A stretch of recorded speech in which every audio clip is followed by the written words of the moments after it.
নববর্ষ স্পেশাল আমি বানিয়ে নিলাম দুধ মৌরি পটল। নিয়েছি 2 চামচ মৌরি, 4-5টা কাঁচা লঙ্কা আর 1 ইঞ্চি মতো আদার টুকরো। এটা সুন্দরভাবে পেস্ট করে নেব। এবার আলু আর পটলটাকে আমি লম্বালম্বিভাবে কেটে নিয়েছি।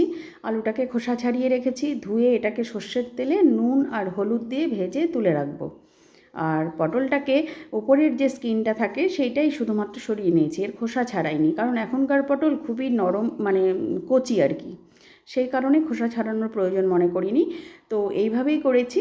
করে নিয়ে আলুটা তুলে রাখার পর আমি কড়াইয়ে সর্ষের তেল দিয়ে আবারও পটলটাকে দেবো, দিয়ে নুন হলুদ দিয়ে পটলটাকেও একটুখানি ভেজে তুলে রাখবো। পটলটা ভাজা হয়ে গেলে পটলটা তুলে রাখার পর সেই কড়াইয়ে আরও একটুখানি সর্ষের তেল অ্যাড করব। সর্ষের তেল অ্যাড করে সেই তেলের মধ্যে দারচিনি আর এলাচ ফোড়ন দেব। ফোড়ন দিয়ে যে প্রথমে যে মশলাটা গুঁড়ো করে রেখেছি সেই মশলাটা আমি এর মধ্যে দিয়ে দেবো সর্ষের তেলে দিয়ে দেওয়ার পর এর মধ্যে একে একে নুন, হলুদ গুঁড়ো, শুকনো লঙ্কার গুঁড়ো আর ভাজা মশলার গুঁড়ো দিয়েছি। দিয়ে জল দিয়ে মশলাটাকে সুন্দরভাবে কষিয়ে নিয়েছি।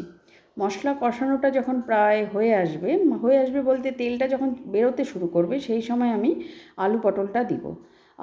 ভাজা আলু পটল আর কি।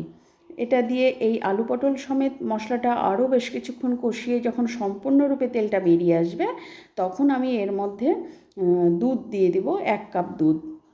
কারণ এই মানে রান্নাটা মাখো মাখো হবে, কোনো স্যুপ থাকবে না, যার ফলে 1 কাপ দুধই এনাফ। তো এই দুধটা দিয়ে আমি ঢাকা রাখবো, ধীর আঁচে ঢাকা রাখবো। বেশ 5 থেকে 10 মিনিট মতো রাখলে এটা সম্পূর্ণ আলুগুলো বয়েল হয়ে যাবে। পটল তো নরম, এটা বয়েল হয়েই যায়। দিয়ে যে আমার প্রায় হয়ে গেছে, এবার আমি সার্ভিং বলে ঢেলে নিয়েছি। দারুণ হয়েছে দেখতে, খেতেও হয়েছে খুব সুন্দর। মানে একটা অন্য ধরনের স্বাদ, একঘেয়েমি স্বাদ থেকে বৈচিত্র্য আনতে